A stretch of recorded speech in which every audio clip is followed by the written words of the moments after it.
Okay, so today I, CF Afida, will be sharing key points from the article Navigating Family Relationships in Child Life, written by Paul Thayer. Navigating family relationships is an important topic to discuss. As mentioned throughout the semester, Child Life Specialist, one of our overall goals, is to help the patients along with their families have an overall positive experience, medical experience, hospital experience, by building those strong relationships, creating healing environments so that we can try to reduce the stress and reduce long lasting negative effects. And the way we do that is by creating these relationships. However, oftentimes relationships can draw a fine line between professional and personal. Therefore, why does this topic matter for kids? Well, discussing this topic can help us to form trusting bonds with the children while keeping it professional so that one, children will feel more open to talk about their medical experiences, and two, so that they can be honest about how they're feeling with everything going on. When you have those strong relationships, they're better able to open up about the pain they're feeling, or they'll have that desire because they trust you and have that strong bond. Now, how can this information help child life specialists help kids? Well, discussing how to navigate through those complicated professional personal relationships with families can help child life specialists maintain overall emotional and physical well-being. Sometimes when we overstep those lines into personal boundaries, it might lead to the inability to make sound decisions because you're so invested in your patients and their families. Sometimes when you're so invested, your parental instincts kick in, and then that can cause conflict between parents and child life specialists because you, as a parent, have certain beliefs or views of what treatment should be done, and it can be difficult when parents make the other choice.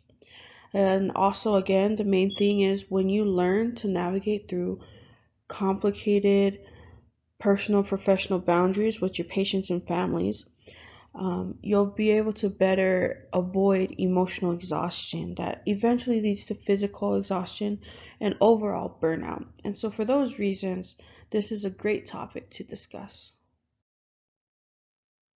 This Paul Thayer article focuses on helping child life specialists make boundaries for themselves, understanding their personal selves and where they should draw the line in maintaining professional relationships.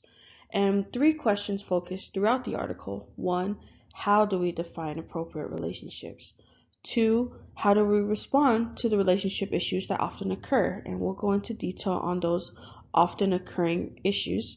And three, how might we learn to make decisions about what is appropriate, especially when it comes to different perspectives. We all have a different perspective of what might be okay and not okay, and we all have personal beliefs that essentially dictate our behavior. Knowing right from wrong in the child life specialist career can be very difficult sometimes. As humans, we can be complicated, and in this field of work, there are many mixed messages. There's a quote in the article that says, "How is it that actions that are recognized as outstanding care are the very actions I was clearly told in graduate school are boundary violations?" Then the article goes on to mention, for example, hugs. Sometimes hugs are perceived as boundary violations, yet child life specialists give hugs. Sometimes child life specialists give special tours to patients, and that even is considered a boundary violation. Yet, many of those people who do these things are often recognized for outstanding care. So, how do you know right from wrong? So, this study reached out to 300 child life specialists with a random survey. 84 were returned, in addition to 32 gathered from an online forum. There were 98% female, and 99% of the sample was white or Caucasian, so there is some limitations to the variety of the sample. However, we can draw from these perspectives of current child life specialists on how they go about um, making decisions during ambiguous situations or gray areas. Um, and hopefully, as we hear from their perspective, child life specialists or those of you looking into child life specialist careers can learn for yourselves what decisions you would like to make while defining and maintaining those professional family relationships. A huge benefit of this article is that we get real-life perspective from child life specialists of the common and least common but still occurring relationship issues that they faced in child life practice. So some of the common relationship issues are: do we hug patients' parents, or do we cry with them? What happens with accepting small gifts, and do we attend patient wake or funerals? Then on the other side, we have the least occurring but still occur relationship issues, and we'll kind of go into detail in the next slide on how they go about what is acceptable and not acceptable among these issues. So this slide is the responses by the child life specialist on what is generally acceptable and what is not acceptable on any case amongst the issues that were discussed in the last slide. So it is generally acceptable to attend a wake or funeral of a patient, especially those long-term patients where you have built strong connections and when the family really would appreciate your support. Hugging patients is generally acceptable. They did mention that hugging parents of the same gender is generally acceptable, but they try to avoid hugging opposite gendered parents. Unless patients and parents initiate the hug, then they are more likely acceptable for those hugs. And of course, it is acceptable to cry with your patient, show them that you care, and comfort them. And then what's not acceptable on any case is lending money, giving out your number, romantic attraction, discussing your own medical history, socializing outside of work, discussing personal relationships, and coming in on your day off. But again, there are mixed messages. Some people can't avoid socializing outside of work. Maybe your child life specialist is your neighbor, or you go to the same ward as your child life specialist, the same church as your child life specialist. And so, again, sometimes humans are situational and circumstantial, and you need to take into considerations those things. And we'll go into the beliefs in the next slide to help us go about when and how do we go about those complicated gray areas.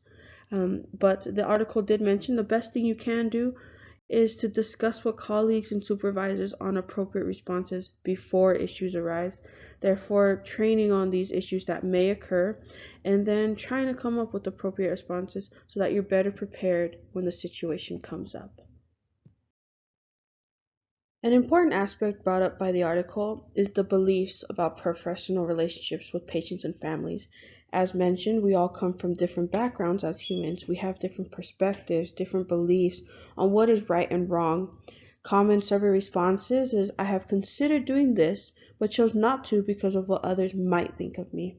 Therefore, sometimes people choose not to make what might potentially be the better decision because they are afraid of what others might think, especially if this might draw the line of crossing that professional boundary. And so the article suggests that an important part of child life specialist careers is to provide the training and supervision that addresses professional values and principles that underlie the behavior, rather than just focusing on the behavior itself. That way, when people come to make decisions on those gray areas of what is acceptable and not acceptable, what is okay to cross that somewhat thin line of professional and personal relationships, they can look into the principle behind the behavior and not just their overall behavior that people see on the outside. And that is something important to take into consideration because, again, as we mentioned, humans are complicated, circumstantial, and situational. And there's sometimes mixed messages in the child life career.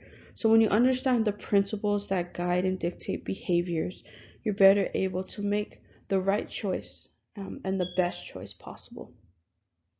That overall leads to you accomplishing that goal of providing that best hospital medical experience for the patients and their families.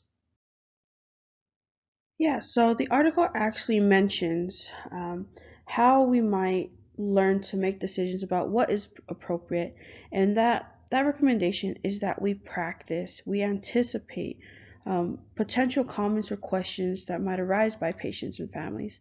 And some of the things that patients and families might ask, because they're human and they do want to get to know us sometimes. They might ask, are you married? What belief do you practice? Have you ever had an operation?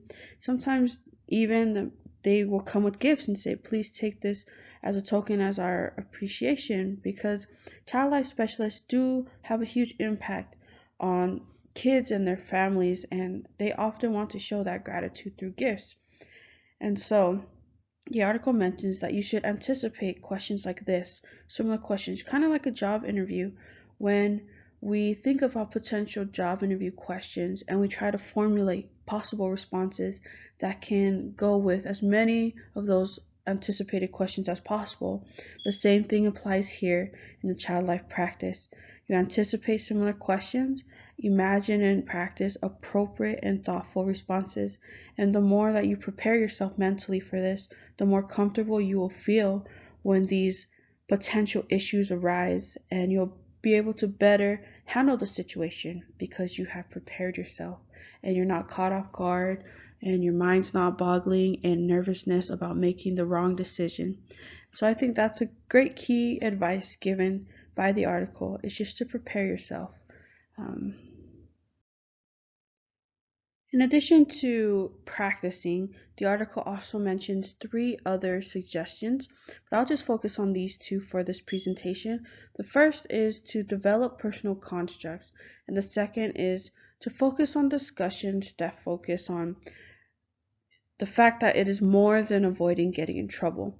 And so the develop personal constructs, I think when we are trying to define and maintain those family relationships on a professional level, we think to ourselves, what do we do as child life specialists? Why do we do what we do? What is the purpose of a child life specialist? And what do we hope to accomplish?